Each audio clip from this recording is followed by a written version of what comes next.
ఒక వ్యక్తిగతంగా పోయి వెళ్ళి, ఇదిగో ఇక్కడ ఈ దొంగ ఓట్లున్నాయి 100 అంటే ఈ ఈఆర్ఓలు ఈళ్ళు పట్టించుకోరు. ఎలక్షన్ ఆఫీసర్ పట్టించుకోడు. వాళ్ళు పట్టించుకోవాలి, వాళ్ళు చెయ్యాలి అంటే అది బిఎల్ఏనే చెయ్యాలి. బిఎల్ఏ అంటే ఎవరు? ఒక రాజకీయ పార్టీ ఆ బూతుకు సంబంధించిన ఒక వ్యక్తిని వేసి చెప్పెట్టి, ఇతని ద్వారా ఆ బూతులో ఏదైనా ఉంటే అభ్యంతరాలుంటే తెలియజేస్తాడు.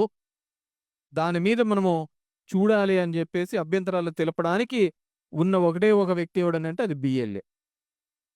ఆ బిఎల్ఏ ఎవరంటే అది మీరు. దానికోసమే ఈ ప్రోగ్రామ్. సరే ఇంగా ఎలక్షన్‌లు 3 ఏళ్లు ఉన్నాయి గదా! మరి ఇప్పుడెందుకు అంత తొందరగా దీని గురించి అప్పుడు చూస్తాం గదా! అంటే ఇప్పుడు కొత్తగా సర్ అని ఒకటి పెడుతున్నారు. సర్ అంటే స్పెషల్ ఇంటెన్సివ్ రివిజన్ అని. బీహార్‌లో జరుగుతాంది. ఇప్పుడున్న ఈ ఓటర్ లిస్ట్‌లకు సంబంధం లేకుండా బిఎల్ఓలు వీళ్ళు ప్రతి ఇంటింటికి వస్తారు. వచ్చి ఓటర్లు ఎంతమంది ఉన్నారు? ఎంతమంది లేరు? వాళ్ళ అర్హత ఉందా? లేదా? అని మళ్ళీ కొత్త ఓటర్ లిస్ట్ తయారైతాంది. ఈ ఓటర్ లిస్ట్‌తో సంబంధం లేకుండా.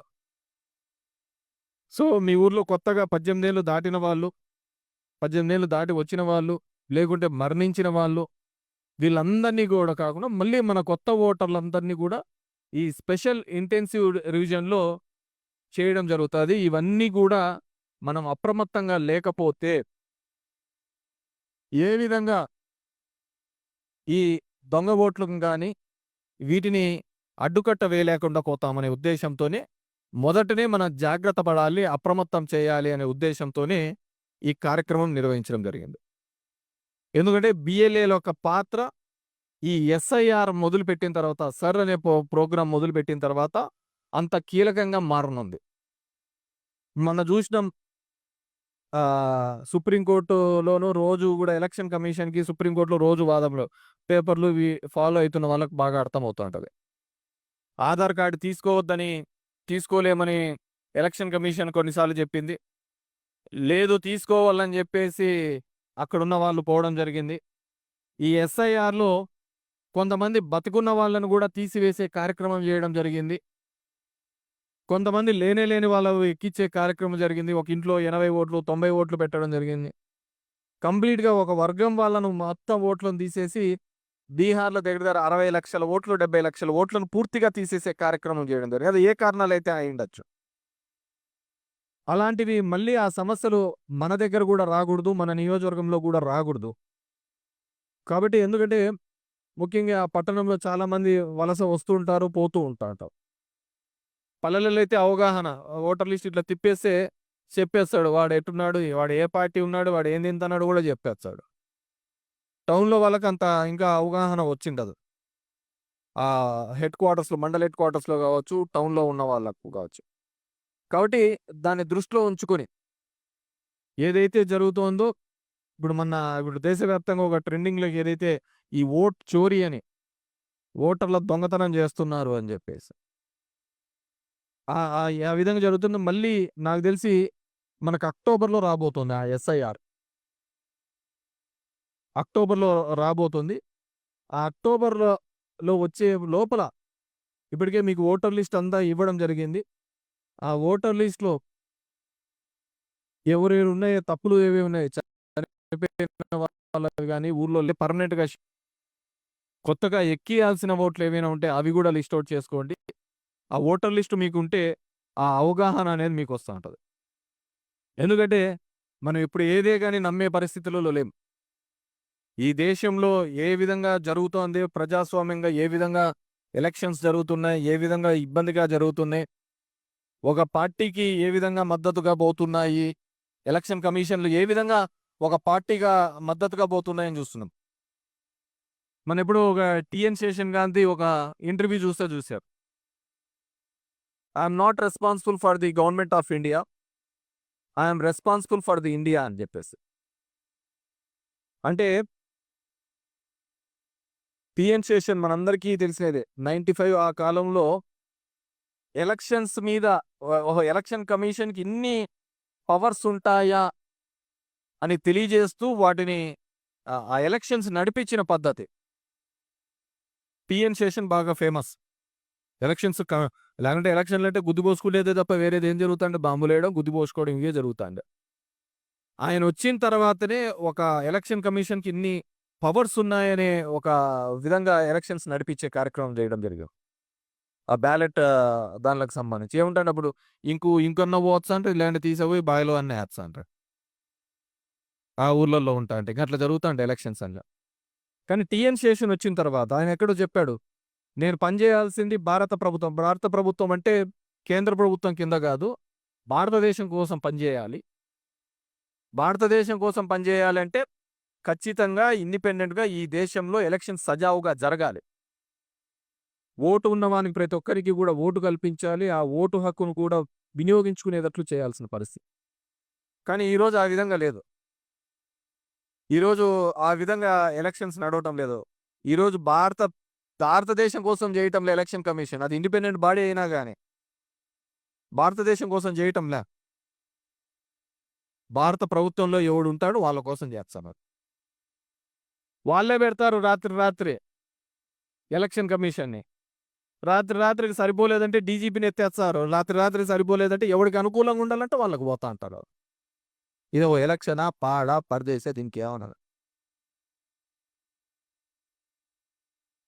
నాకు తెలిసి ఇప్పుడు మొన్న చూస్తున్నాం. ఈ పక్కన కింద శ్రీలంక, పక్కన నేపాలు, బంగ్లాదేశ్ ఇవన్నీ గూడా. నాకు తెలిసి ఈ దేశంలో కూడా ఏ రోజైతే ప్రజానికానికి అర్థమవుతుందో, ఈళ్ళంతా ఈవీఎంలను మాయ జేసి, ఈ విధంగా దొంగగా చేసి వచ్చినారని ఏ రోజైతే ప్రజానికానికి సాక్ష్యాలతో సహా తెలుస్తుందో, ఖచ్చితంగా అంతకంటే పెద్దగా యుద్ధం జరిగి, ఎవడైతే దీనిలను కొమ్ము కాస్తున్నారో వాళ్ళందరిని గూడా తల కిందికి దించుతారని జెప్పేసి అంతకు మించిన అంతర్యుద్ధమే జరుగుతుంది. నేను చూసా ఈ ఎలక్షన్ కమిషనర్ యొక్క ఈ జ్ఞానేష్ కుమారా ఇతని చరిత్ర చూస్తే ఇప్పుడున్న ఎలక్షన్ కమిషను చెప్తా మీకు చాలా మందికి తెలిసిండకపోయిండొచ్చు. ఎట్లా ఏం జరిగింది ఎలక్షన్స్ టైంలో అంతాని. 2023 డిసెంబర్ వరకు కూడా ఒక చట్టం ఉండేది. అంటే మనది 24లో ఎలక్షన్స్ నడిచినాయి. 2023 వరకు ఒక చట్టం ఉండేది. ఏంటి ఆ చట్ట ప్రకారం? ఎలక్షన్ కమిషన్‌ని ఎన్నుకోవాలి అంటే సుప్రీంకోర్టు జడ్జి ఉండాలి. ప్రతిపక్ష నాయకుడు ఉండాలి. లీడర్ ఆఫ్ ది హౌస్ ప్రధాని కలిసి ఒక ముగ్గురితో ఉండి ఎవరైతే ఎక్కువ మెజారిటీ చూపిస్తారో అతన్ని చీఫ్ ఎలక్షన్ కమిషన్‌గా చేయాలి అనేది ఒక చట్టం. కానీ వీళ్ళు ప్రెసిడెంట్ ఆఫ్ ఇండియా వీళ్ళందరూ కలిసి ఒక ఆర్టికల్ 324 ప్రకారం ఉండేదాన్ని వీళ్ళు మార్చేస్తారు. ఏమని? మార్చ్ 2, 2023లో ఒకటి మార్చేసుకొని మార్చ్ 2లో కాదు. దీన్ని మార్చేసుకొని డిసెంబర్‌లోనే దీంట్లోకి చీఫ్ జస్టిస్‌ని తీసేస్తారు. అంటే దేశ ప్రధాన న్యాయమూర్తిని దీంట్లో తీసేసి ప్రధానిని, ప్రతిపక్ష నాయకుడిని, ప్రధాని ఎవరైనా సూచిస్తే ఒక కేంద్ర మంత్రిని పెడతారు. ఇంక దీంట్లో ముగ్గురిలో ప్రధాని మంత్రి అయిపోయి వాళ్ళ క్యాబినెట్ మంత్రి అయిపోయి ఇద్దరు వాళ్ళే అయిపోయారు. మూడోది ప్రతిపక్ష నాయకుడు. పోయినసారి ప్రతిపక్షమే లేకపోయి కాంగ్రెస్‌కి. అది వీళ్ళే ఒకరిని పేరు పెట్టి ఇచ్చారు. ఈయన ఒక పేరు పెట్టిచ్చేస్తారు. పెట్టిచ్చేసి దానికి చీఫ్ ఎలక్షన్ కమిషన్‌గా ఒకరిని ఎన్నుకోవడం జరుగుతది. చీఫ్ ఎలక్షన్ కమిషనర్‌గా ఒకరిని ఎన్నుకొని దాని మీద మళ్ళీ కోర్టుకు పోతే కోర్టు కూడా స్టే ఏమి ఇయలే. కోర్టు కూడా ఏమి స్టే ఇవ్వలే. సుప్రీం కోర్టుకు పోతే. వాళ్ళ సీజేని తీసేసిన ఒక చట్టంలో. నేను ఎందుకు చెప్తున్నా అంటే భారతదేశంలో ఎంత పారదర్శకంగా జరుగుతోందో ఎలక్షన్స్ గానీ, రాజకీయాలు గానీ, ఏదైనా గానీ ఎంత పారదర్శకంగా జరుగుతుందో అని చెప్పేసి నేను చెప్పేది. దాని తర్వాత మార్చి 22లో జ్ఞానేష్ కుమారు, సుఖ్బీర్ సింగ్ సాధు అని ఇద్దరిని పెట్టడం జరుగుతది. వీరిద్దరిని పెట్టిన తర్వాత వీళ్ళతో పాటి రాజీవ్ కుమార్‌గా chief election commission, Arun Goyal, Anup Pandey అని అతను చేస్తాడు. అనూప్ పాయల్ అనే అతను 2023లో రిటైర్డ్ అయిపోతాడు. తర్వాత అరుణ్ గోయల్ అనే అతన్ని పెడతారు. ఇతని పదవీ కాలం 2027 వరకు ఉంటది. 2027 వరకు ఉంటది. ఇతను కరెక్ట్‌గా ఎలక్షన్‌లకు 2 వారాల ముందు, ఎలక్షన్‌లకు 2 వారాల ముందు ఇతను రాజీనామా చేస్తాడు. ఇతను రాజీనామా చేసిన తర్వాత రాజీవ్ కుమార్ అనే అతను ఒక్కడే మిగిలిపోతాడనమాట దీంట్లో. అప్పుడు కొత్తగా జ్ఞానేష్ కుమార్‌ని, సుఖ్బీర్ సింగ్ వీళ్ళిద్దరిని దీంట్లోకి చేస్తారు. మార్చ్ 14, 2014. ఒకడు రిటైర్డ్ అయిపోయినాడు. ఒకడు ఎందుకు రాజీనామా చేసినాడు ఇంకా 3 ఏళ్ళు ఉండగా. పాపం రాజీనామా చేసిన అతను ఖాళీగా ఎందుకు ఉంచాలా అని చెప్పి క్రొయేషియాకు అంబాసిడర్‌గా పంపించారు. ఏదో ఆడు చూసుకోపా క్రొయేషియా దేశంలో అని చెప్పేసి అంబాసిడర్‌గా పంపిస్తాడు. ఆ విధంగా ఈ ఇప్పుడున్న జ్ఞానేష్ కుమార్ అనే అతను కొత్తగా సీఈసీ బాధ్యతలు చేపడతాడు. బాధ్యతలు చేపట్టిన తర్వాత నుంచి ఏ విధంగా జరిగినాయన అమిత్ షా మన ఊరికొచ్చాడు. మీటింగ్‌కొస్తాడు. ఆ రోజుకే సాయంత్రానికి డీజీపీ ట్రాన్స్‌ఫర్ అయిపోతాడు. ఆ రోజు సాయంత్రానికి డీజీపీ ట్రాన్స్‌ఫర్ అయిపోతాడు. నేను స్వయంగా చూసాను. అసలు ఎవరి కోసం పనిచేస్తున్నారో, ఏ దాని కోసం పనిచేస్తున్నారో ఎలక్షన్ కమిషన్ గాని, దేనిలోకి గాని అర్థం కాని పరిస్థితి. ఎక్కడైనా చూసినోళ్ళు. మీరు 2, 3 సీసీటీవీ ఫుటేజులు చూసింటారు. మాచర్లలో కావచ్చు, ఇంకో చోట కావచ్చు ఎలక్షన్ దాంట్లోకి ఈవీఎంలు పగలగొట్టేవి గాని ఇవన్నీ గూడా. ఎలక్షన్ కమిషన్ అడిగినారు. ఏమి ఈవీఎంలన్నీ బయలిపోయినది వీడియో ఫుటేజ్ మీ దగ్గరే ఉండాలి కదా! బయటికి ఎట్లొచ్చింది అని. మేము ఇయలేదు అంటారు. మరి ఎలక్షన్ కమిషన్ ఇయకుండా ఎవరి దగ్గరకొచ్చింది? వీళ్ళ చేతికి ఎలా వచ్చింది? అది పెద్ద క్వెషన్ మార్క్.